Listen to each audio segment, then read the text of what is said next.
Il est minuit 14 sur Europe 1 et nous accueillons Marivonne au 39 21. Bonsoir Marivonne. Oui, bonsoir. Vous m'entendez? Ah oui, je vous entends très bien, oui. Bien. Bon, ben voilà, moi je vous appelle pour quelque chose qui me mine depuis des années. Oui, Voilà, j'ai été mariée. Je me suis mariée, je regarde les dates parce que je ne me rappelle plus. Je me suis mariée le 27 mars 1971. oui, De ce mariage est né deux enfants. Euh, un normal et l'autre qui est né handicapé, très grave, qui ne devait pas vivre d'ailleurs. Et au bout de 22 ans de mariage, donc j'ai tout arrêté, mon travail, pour m'occuper de cet enfant que j'ai gardé à la maison, paraplégique, hydrocéphalie, enfin, tout ce que peut avoir un enfant qu'on n'aurait pas dû laisser vivre à la naissance. Enfin, oui. c'est pas mon médecin. Et mon mari faisait des déplacements, donc j'avais fait le choix de le suivre avec un but bien précis, c'est-à-dire mettre de l'argent de côté en étant avec lui. Donc on vivait sur son salaire et on mettait les déplacements de côté, ce qui nous a permis de mettre de l'argent de côté, de faire une maison. Mhm. Ça allait très bien, donc on a passé 22 ans de vie commune sans aucun accroc. Il n'y avait qu'un gros hic, c'est que ma belle-mère ne pouvait pas me voir. Donc elle a tout fait pour foutre notre ménage en l'air et elle y est arrivée. C'est-à-dire que mon mari a perdu son travail, il n'a plus jamais retravaillé, il ne cherchait pas de travail d'ailleurs. Donc moi j'ai repris le travail, plus la maison, plus les enfants, et au bout d'un an, j'ai pris un malaise au travail et on m'a ramené chez moi, donc j'ai fait une très très grosse dépression. Mhm. Il faut savoir que à la suite de ça, vu qu'il ne cherchait pas de travail et que moi j'étais à bout, parce que j'ai quand même patienté plus d'un an pour lui dire tu te bouges, tu te lèves et tu vas chercher du travail, il ne va pas venir te chercher dans ton lit. En plus, il faisait rien du tout, hein, ni tombe la pousse, rien, mais ce qui s'appelle Il a fait une grosse dépression, votre mari. dépression, je suis tout à fait d'accord. Mhm. Mais vous savez, j'ai donné autant que lui, hein, parce que je sais faire le béton, j'ai beaucoup participé à tout. Et il s'est trouvé que moi j'en ai eu marre aussi, et un jour je lui ai dit tu te lèves, tu vas chercher du travail ou je m'en vais. Et il m'a répondu, si tu veux partir, tu te casses, la porte n'est pas fermée.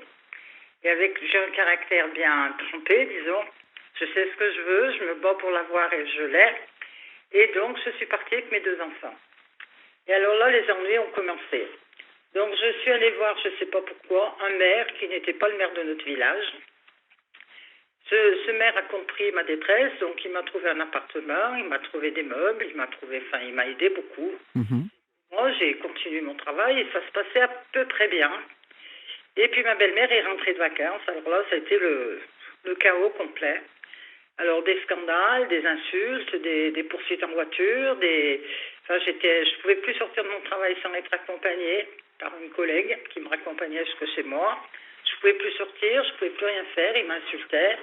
Et je me suis jamais opposée à ce qu'il ait plus aucun droit sur ses enfants, puisque moi je considère que moi je suis fille de divorcés, j'ai beaucoup souffert de ne pas avoir connu mon père et ma mère, qui ont refait leur vie chacun de leur côté, mais les enfants, tout le monde s'en fout. Je crois que les juges, ils ont des solutions très faciles, c'est-à-dire que mon fils handicapé, étant donné que moi j'étais en danger parce que j'ai déposé je ne sais pas combien de plaintes pour poursuite en voiture, scandale sur la voie publique, scandale sur mon lieu de travail, tout ce qu'il a pu me faire, il me l'a fait. Avec témoins, j'ai même été battue en pleine place à Vienne, ça se passait aux alentours de Vienne à l'époque. Et j'ai des témoins, j'ai des gens qui ont été spontanément au commissariat pour dire j'ai porté secours à une dame, son mari la frappait, j'ai tout essayé, puis j'en ai eu marre, j'ai voulu couper les plombs. Mais sans lui interdire de voir ses enfants. Et mon fils aîné a commencé, mon fils aîné avait 19 ans à l'époque, et il a commencé à faire des conneries. On va dire qu'il a commencé à piquer des trucs à l'école, mais des petits trucs bénins. Je faisais ce que je pouvais en y voir Jean Poste parce que le père a jamais voulu participer. Et donc on est passé en jugement, donc on a eu l'autorisation de vivre séparément avec l'accord du tribunal. Moi j'avais l'autorité parentale seule de mes enfants, mais étant donné que mon fils aîné était majeur, puisqu'à l'époque ils étaient majeurs à 18 ans, Vu qu'il faisait énormément de bêtises, c'est-à-dire des vols de voitures, des vols, enfin, il me les a toutes faites, il me venait dessus, enfin, devant la police, c'était vraiment devenu invivable. Mais j'avais pas compris qu'il y avait la belle-mère dessous. Donc, au départ, je me disais, il accepte pas le divorce. J'avais beaucoup des conversations avec lui. Oui. J'ai envisagé aussi qu'il pouvait être jaloux de son frère parce qu'on était très fusionnels tous les deux. Et comme ils avaient 4 ans d'écart, j'ai eu beaucoup de moins de temps à lui donner parce que son frère me demandait énormément de temps. Un enfant handicapé, paraplégique, incontinence urinaire et je ne parle pas des séjours à l'hôpital. Donc je ne pouvais pas être partout. Hein. J'ai que 2 bras et 2 jambes. Et j'ai décidé la dernière connerie qu'il m'a fait, il avait piqué une voiture. Et j'en ai eu marre, j'ai appelé son père, j'ai appelé les flics et je l'ai fait ramener chez son père. Alors il s'est plaint en disant que je l'avais mis dehors, ce qui est complètement faux. Et j'ai conservé la garde de mon fils Ludovic handicapé. D'accord. Et Ludovic était très heureux de cette situation. Parce que pour mon gamin, il a découvert quelque chose qu'on ne pouvait pas avoir avec son père, c'est-à-dire la relation avec des petits copains qui venaient me le chercher pour l'emmener voir le foot. Oui. Enfin, il avait une vie pratiquement, on va dire, normale. Et il faut savoir que Ludovic, c'était un petit garçon qui était, moi je dis, c'est pas un enfant, c'est un ange que j'ai eu. Parce que malgré son handicap, il le prenait toujours bien. Maman laisse faire, ils n'ont rien compris. Il avait une bosse dans le dos, un spina assez important. Donc moi je lui avais fabriqué un petit maillot de bain, un peu comme un petit maillot de danseuse, pour que justement on ne voit pas cette grosse cicatrice. Et les gens curieux à la piscine, parce que je lui ai fait apprendre à nager, j'ai essayé au maximum de lui imposer une vie normale. C'est-à-dire en me disant, t'es pas éternel, un jour il va falloir qu'il se débrouille toute seule.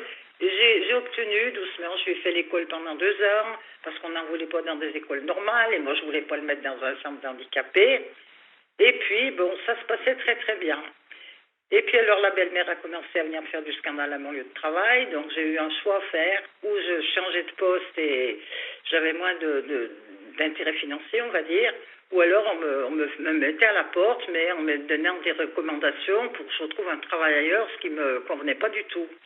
Alors j'ai déménagé, je me suis rapprochée de mon travail, n'ayant plus besoin de ma voiture, parce qu'il me suivait tout le temps, donc je ne savais plus conduire en regardant devant, je regardais toujours dans le rétro. Il a passé son temps à me suivre. Et j'ai fait je ne sais pas combien de courriers au juge d'enfants, qui a décidé effectivement que j'étais en danger, et elle m'a imposé à placer mon fils dans un centre d'handicapés. Sur le coup, j'ai dit c'est peut-être la solution, parce que Ludovic, c'est un petit garçon qui s'adaptait très bien. Je me suis dit, il aime la compagnie, il n'aime pas être seul, donc peut-être que ça peut marcher. Résultat, ce que j'avais pas prévu, moi, c'est que l'école où il a été envoyé, c'était la Fondation Richard à Lyon, était à côté de chez ma belle-mère. Alors, j'avais pas du tout prévu qu'elle allait faire du scandale, elle s'est imposée en tant que grand-mère, Oui. et tout ça s'est passé derrière mon dos.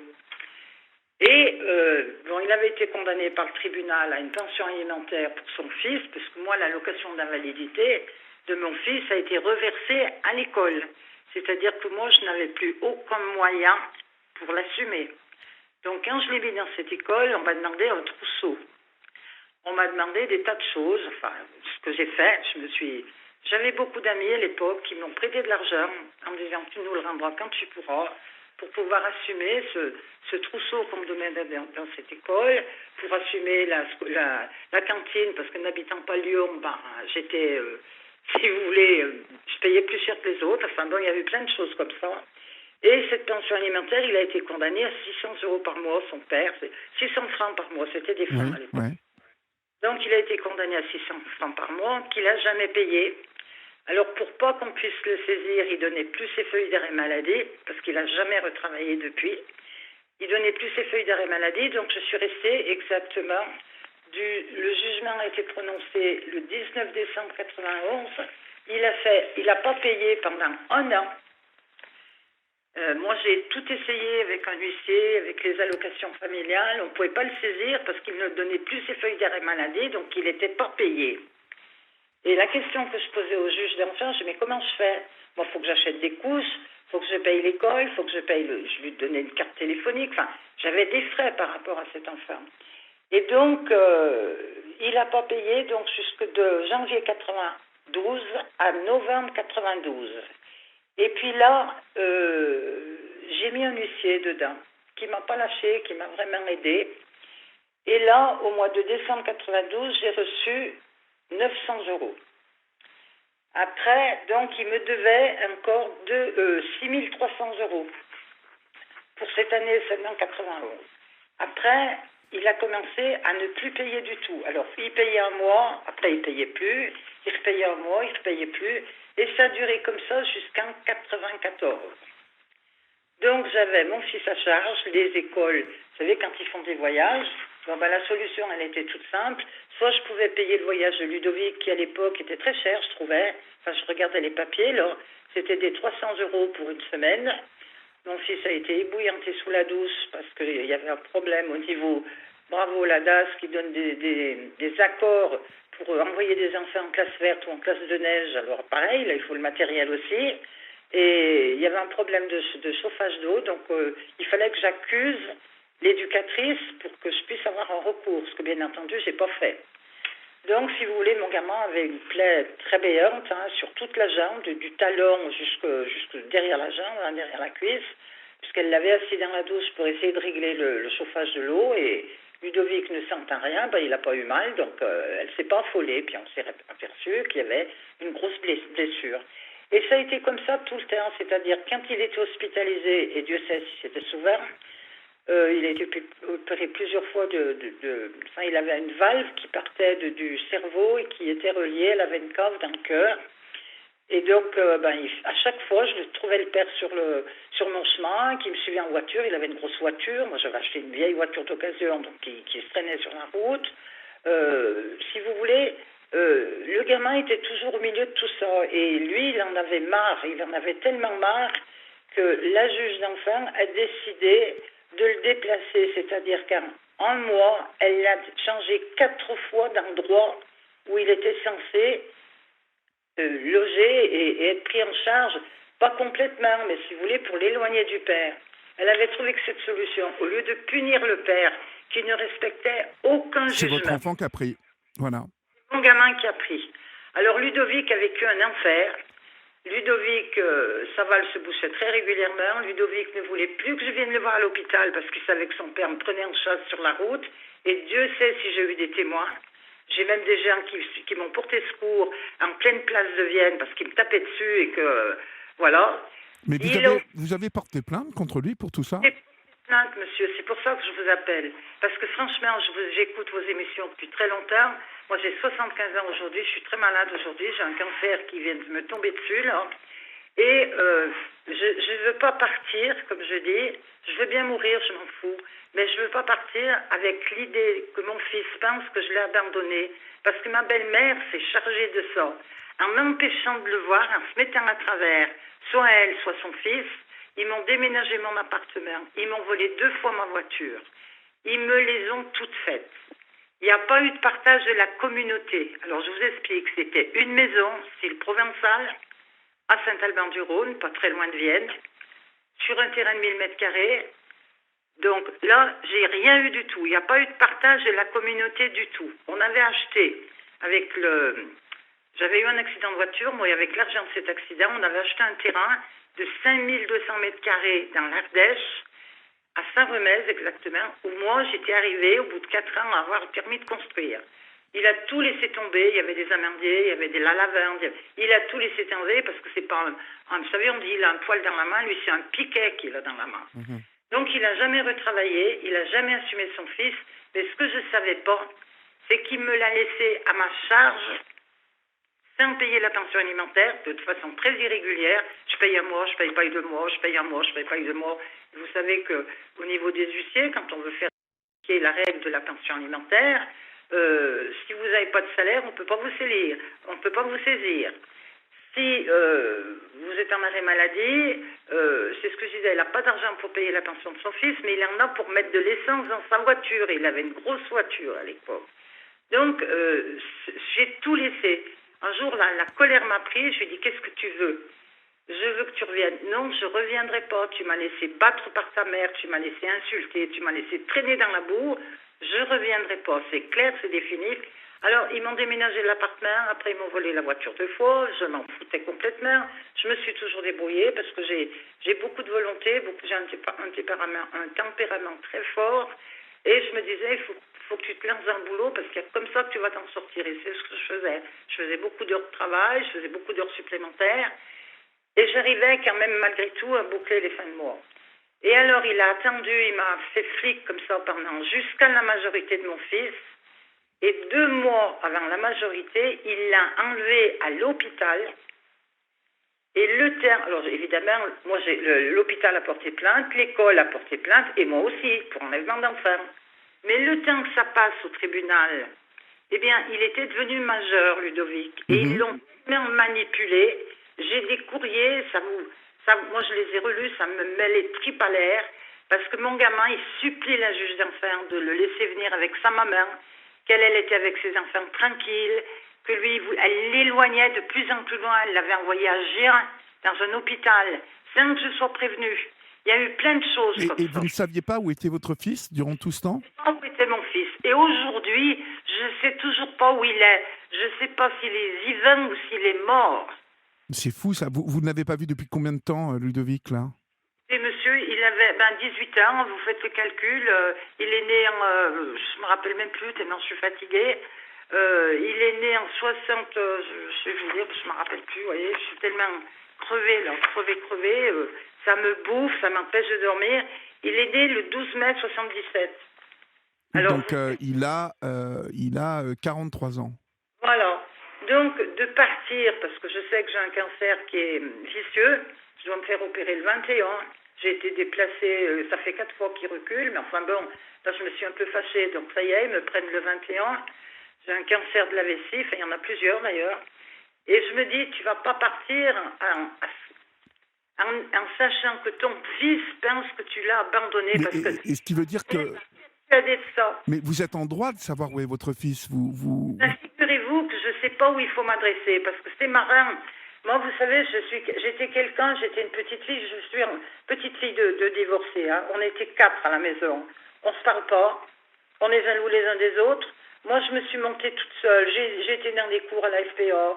J'ai travaillé dans des restaurants. J'ai été faire la plonge. J'ai fait plein de choses pour pouvoir gagner de l'argent, mais toujours honnêtement. Et pour avoir la paix, j'ai été obligée de me remarier. Je me suis remariée parce que même la police ne voulait pas me protéger. Ça les faisait beaucoup rire, les flics. Parce que j'en ai 2 ou 3 là que j'ai en mémoire. Il ne faut pas que je les trouve sur ma route, ceux-là, parce qu'ils venaient dans l'incorrection totale. Alors c'est vrai que je suis soi-disant une très jolie femme. Je ne sais pas, moi je me trouve banale, mais bon, d'après ce qu'on me dit, je fais 10 ans de moins que mon âge, donc personne ne veut croire que j'ai 75 ans. Si ça leur fait plaisir, moi j'ai tout ce qui va avec au niveau maladie, donc je m'en fous complètement, mais je ne peux pas m'en aller, je ne peux pas aller à l'hôpital en me disant tu vas peut-être pas t'en sortir, parce que je fais des hémorragies énormes, j'ai fait plusieurs comas, je ne peux pas partir en pensant que mon gamin pense que je l'ai abandonné. Bien sûr, mais vous savez, Marie-Vonne, il vous suffit de vous rapprocher de la juge du parquet qui a commencé à prendre ces décisions. Ce sont des décisions des affaires familiales, ça. Eh ben voilà, c'est justement. Mais moi, j'avais tellement, j'avais le souci de faire tourner la maison, de donner de quoi manger, de lui donner, quand il avait des classes vertes, tout ça, parce que c'était très cher à l'époque. Il fallait compter 300 francs pour 4-5 jours de vacances. Oui, mais bon, Marie-Vonne, il faut vraiment que vous rapprochiez, que vous appeliez déjà le parquet, en fait, le tribunal donc du département où ces décisions ont été prises pour Ludovic, et que vous racontiez, en tout cas, vous racontiez votre histoire brièvement en disant que vous cherchez votre fils qui a été placé il y a longtemps, que vous ne savez pas où il est, parce que c'est absolument anormal que vous ne sachiez pas où il est. En fait, vous avez perdu sa trace à partir du moment où il a été placé à Gien. Où il a été enlevé par son père à l'hôpital de Brousse à Lyon. D'accord. Et donc son père a disparu dans la nature. Vous ne savez plus où il habite, lui? Il est dans la maison. Il est dans la maison. Et moi, j'ai toujours des contacts avec les voisins, des contacts téléphoniques, parce que je m'amuserais pas à y aller, parce qu'il va me prendre en chasse.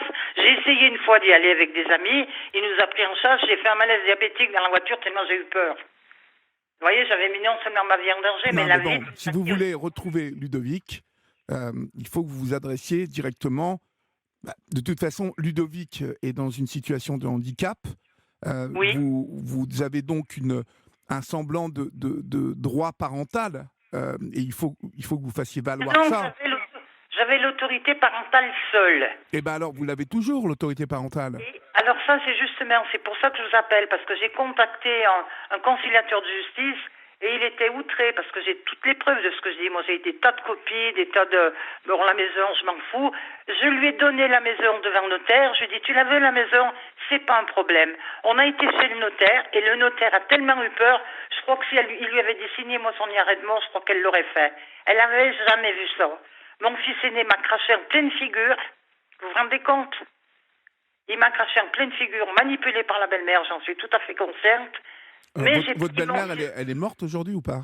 Elle est morte, oui. Et je peux vous dire que moi, je suis toujours en relation avec les oncles et les cousins de mon ex-mari. D'accord, ils vous disent quoi, eux? Ils vous disent quoi?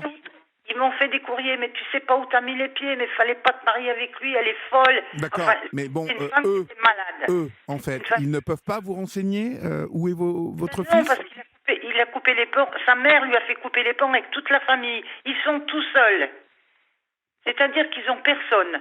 Les voisins, alors, ils parlent à aucun voisin où j'habite. Il y a quand même 17 maisons dans le lotissement où on habite. Moi, j'ai des amis encore, je les appelle. On ne voit pas Ludovic. On ne sait pas ce qu'il est devenu. La seule chose que j'ai appris, c'est qu'un jour, le père et Jérôme, mon fils aîné, s'est battu avec son père dans la pelouse et que les gens n'osaient pas intervenir parce que mon fils est ceinture marron de judo et croyez-moi, il ne s'est pas laissé faire. Je ne sais pas ce qui s'est passé, je ne veux pas le savoir. Mais moi, je veux, et moi, le conciliateur que j'ai vu, il m'a dit, de toute façon, l'autorité parentale sur un enfant handicapé, vous aviez l'autorité parentale seule, il n'a jamais voulu l'assumer. Il m'a dit, vous écrivez au tribunal ce que vous êtes en train de me dire, et vous demandez qu'on vous donne des nouvelles, même s'il ne veut plus vous voir. Bien évidemment, comme vous avez l'autorité parentale, donc il faut que vous fassiez ce courrier et que vous fassiez courrier en recommandé, hein, doublé de mails. Vous envoyez des mails aussi? Non, pas trop, parce que là j'ai des problèmes de vision, j'ai des tas de problèmes de santé, là c'est en train de... D'accord, mais il n'y a pas quelqu'un qui peut vous aider à envoyer des mails? Parce que c'est toujours bien d'envoyer des mails parce que ça laisse une trace. Ah d'accord. Alors envoyez un mail, je vais le noter si vous voulez. Mail doublé d'une lettre, vous savez, d'une lettre recommandée avec accusé de réception. Ok. Parce que, voyez-vous, si vous écrivez au tribunal, ils sont obligés de vous répondre et rapidement. Parce que là, il est peut-être en situation de danger, Ludovic, il est peut-être seul. Justement, c'est ça qui me fait peur. Parce que moi, Ludovic, je lui ai fait... On n'en voulait pas. Vous savez, moi, le village où on habitait, c'était un tout petit village. Il n'y avait pas de commerce, il n'y avait rien. Mais si vous voulez, Ludovic, on n'en voulait pas à l'école. Il y avait quelqu'un qui avait fait passer le bruit, qu'il sentait mauvais, parce que bon, il avait des poches urinaires. Enfin, c'était pas vrai, mais bon... il y avait quelqu'un qui n'en voulait pas, donc moi j'ai décidé de lui faire l'école. Et je lui ai fait l'école pendant 2 ans avec le CNED. Vous savez, les cours par correspondance. Le CNED, oui. Voilà, tout se passait bien. Mais le problème, c'est que Ludovic, c'était quelqu'un de très agréable. C'est un ange que j'ai mis au monde, là, je vous assure.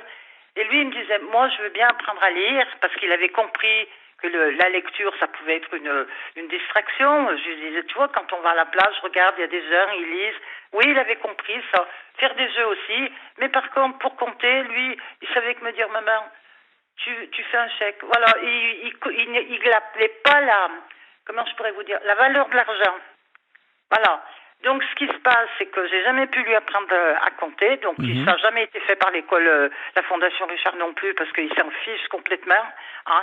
Et résultat, il s'est trouvé que mon fils a demandé à ce que ça soit son frère qui soit son curateur. Est-ce que vous vous rendez compte de l'absurdité de la chose?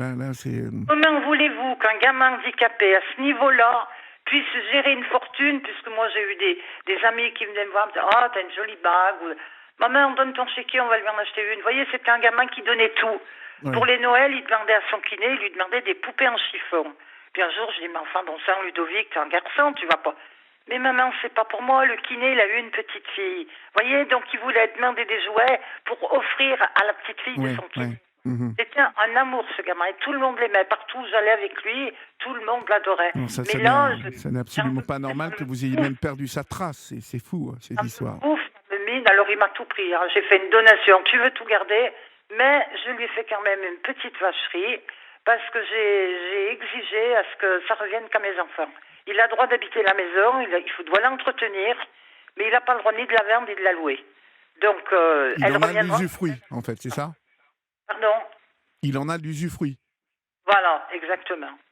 Et ça l'embête un peu, parce que cette maison, elle n'est pas très bien placée. D'ailleurs, elle est face à la centrale de Saint-Albert-du-Rhône, et je peux vous dire que celui qui l'achète, il est fou. Hein. Parce qu'avec tout ce qui se passe, moi, ça serait maintenant, je l'aurais pas construit là, je voulais pas la construire là, d'ailleurs. Mais c'était pas trop loin de Lyon, où il y avait sa chère maman, qui l'appelait le Niège, parce qu'elle pouvait pas le saquer, et c'était vraiment le dindon de la farce. Elle était méchante, cette femme, dites donc. Elle était elle était très méchante, à tel point que moi, quand je me suis mariée avec mon mari, avec le papa de Ludovic, je lui ai fait refaire l'accord avec un de ses oncles, qui a joué pendant longtemps, parce que sa mère était divorcée aussi, qui a joué pendant longtemps un peu le rôle du père, parce qu'il était paysan, donc elle envoyait ses enfants chez les cousins, chez les oncles, tout ça. Et ben elle a trouvé le moyen d'aller en procès avec ses fameux oncles après. Et elle avait aussi un cousin qui était directeur de l'hôpital Lyon-Bérard, qui m'a reçu chez lui pour un Noël, parce que moi j'ai gardé de bons contacts avec ces gens-là. Eh bien, elle l'acceptait pas, mais il faut voir ce qu'elle lui a dit au téléphone. Tu la mets sur le trottoir, mais je vous assure, elle m'a traîné dans la boue, mais et j'avais sa famille de mon côté. Et alors, je lui ai fait retrouver son père, parce que son père, tellement elle lui en avait fait à son ex-mari, mon beau-père s'est exilé en Suisse. Elle l'a retrouvé, elle a mis 8 ans, elle l'a retrouvé. Et moi, je lui ai fait retrouver son père. Son mari ne connaissait pas son père, j'écoute. Moi, je m'en occupe et je lui ai fait rencontrer, et à ce nouveau son oncle Roger, qui considérait comme son père. Je lui ai fait rencontrer son père qui habitait en Suisse, et je me rappellerai toute ma vie, quand mon beau-père, je l'ai eu au téléphone et que je me suis présentée, je lui ai dit qui j'étais et pourquoi je voulais le voir. Il m'a répondu, ça m'a marqué, ça. Il m'a dit, je veux bien l'accepter pour vous, mais pour lui, je ferai rien. Et ce qui me choquait, c'est quand on allait en Suisse, parce qu'on avait de très bons rapports avec mes beaux-parents. Enfin, mon beau-père était remarié, hein, donc de très bons rapports. On les recevait, ils venaient, on allait chez eux. Et ça, ma belle-mère, je ne sais pas comment elle le savait. Et chaque fois qu'on allait chez mon beau-père, elle suivait mon beau-père jusqu'à la frontière. Alors c'était des scandales. Enfin, c'était une grosse maladie. Il aurait fallu la faire soigner, cette femme. Hein. Mais bon, et si vous voulez, ça, elle ne me l'a pas pardonné non plus. Que je lui ai fait refaire l'accord avec son père, que je lui ai fait refaire... Mais bon, de toute façon, c'était visiblement une mauvaise femme. Isabelle au 7 39 21, Marie-Vonne, pardon, vous dit, je vous appelle Valentine, moi ça va beaucoup mieux. Isabelle vous écrit au 7 39 21 que s'il y a eu un suivi de Ludovic chez le juge des enfants, vous pouvez écrire en RAR au juge des enfants pour demander un rendez-vous au tribunal, car vous avez le droit de consulter le dossier de votre fils. Donc vraiment, il faut vraiment le faire, hein, Marie-Vonne. Ah mais je vais le faire parce que c'est en train de me tuer, ça. Ça me bouffe la vie. Vous savez, j'ai dit à votre collègue, là, quand j'ai appelé, qui m'a rappelé pour me demander comme si je pouvais atteindre, parce que c'était qu'à 11h du soir, je lui ai dit oui. J'ai dit mais ça me dérange pas parce que j'arrive plus à dormir. Dès que je vais dans mon lit, que je me couche, je vous assure, j'ai l'impression que mon fils m'appelle au secours. Et ça fait des années que ça dure. Et ça m'empêche de vivre, ça. Je comprends. Je me suis mis dans la solitude. Je suis bien toute seule. Bon, j'ai 2-3 amis, mais vraiment des amis qui me portent haut, parce qu'en ce moment, je le prends mal, ce coup de cancer là, que j'ai pris dans la figure. Croyez-moi, j'ai pas trop bien apprécié. Surtout de la façon dont ça a été dit. Mais je me dis, tu vas pas partir, c'est pas possible que tu partes comme ça avec ton gosse qui va penser que tu l'as abandonné. Mais vous vous rendez compte, j'ai sacrifié ma vie pour lui. C'était pas un sacrifice, mais j'ai tout abandonné. Je suis retournée à l'école à 20 ans pour apprendre un métier. J'ai tout fait pour essayer d'évoluer, pour qu'il soit fier de moi. Et puis je me dis maintenant, il est persuadé que je l'ai abandonné. Et le fait que j'ai découvert qu'il était sous curatelle à sa demande et qu'il avait demandé à ce que ce soit son frère curateur. Alors je vais très loin, moi, dans mes suppositions. Mais c'est normal, vu en plus que votre deuxième enfant, c'était pas le roi de l'honnêteté, qu'il faisait plein de bêtises, vous pouvez vous douter qu'il a pu profiter de son frère. devant les flics, il lui a dit, tu aurais dû crever à la naissance, tu es un parasite de la société, mon fils. Ouais. Ludovic était en larmes et ça s'est passé devant les gendarmes de Roussillon. Je ne sais pas si vous vous rendez compte, la haine qu'il y a. Alors j'ai cherché à comprendre pourquoi il y avait cette haine. Et j'ai compris, parce qu'on était très fusionnels avec Jérôme, avec son frère naisse. Et je me souviens quand son petit frère est né, bon, il était très beau, mais il avait comment on va dire, le crâne déformé, puisqu'il y avait une hydrocéphalie. Hein. Oui, oui. Une petite pêche, mais vraiment un bébé adorable, pas méchant du tout, vraiment rien à reprocher. C'est ce que je disais, j'ai deux noms à moi, j'ai Grincheux et Gracieux. Et tout le monde pensait que Grincheux c'était Ludovic. Eh ben non, Ludovic il était toujours content. Quand il voulait quelque chose, maman tu m'achètes, tu sais Ludovic, j'ai eu des frères. Oh mais maman tu le marques et puis quand tu pourras. Un gosse adorable. Et là je ne peux pas partir. Monsieur Delacroix, je vous ai appelé parce que je sais que vous écoutez les gens, j'écoute très souvent votre émission. Je sais que vous écoutez les gens, que vous les conseillez, que ça apaise, parce que moi, on a l'air presque de dire que je suis folle et que j'inverse. Non, mais écoutez, Marie-Vonne, en tout cas, ce soir, vous avez eu raison de nous appeler, mais vraiment, suivez mon conseil, et surtout celui d'Isabelle, notre auditrice qui vous a conseillé vraiment d'écrire au juge des enfants, puisqu'à un moment, il y a eu un dossier, et il y a donc un dossier au tribunal, et vous avez le droit de consulter ce dossier vu que vous n'avez pas perdu le droit parental. Donc faites ça et puis donnez-nous des nouvelles, d'accord ? Promis, je vous tiendrai au courant. Vraiment, vous savez où nous joindre. Je vous remercie beaucoup. Je vous en prie, Marie-Vonne. Passez une bonne soirée. Et tant mieux. Et puis surtout, donnez-nous des nouvelles. Hein. Je vous promets, je vous tiendrai au courant. Ok, au revoir Marie-Vonne. Merci beaucoup. Bonne soirée, Olivier. Merci beaucoup. Au revoir.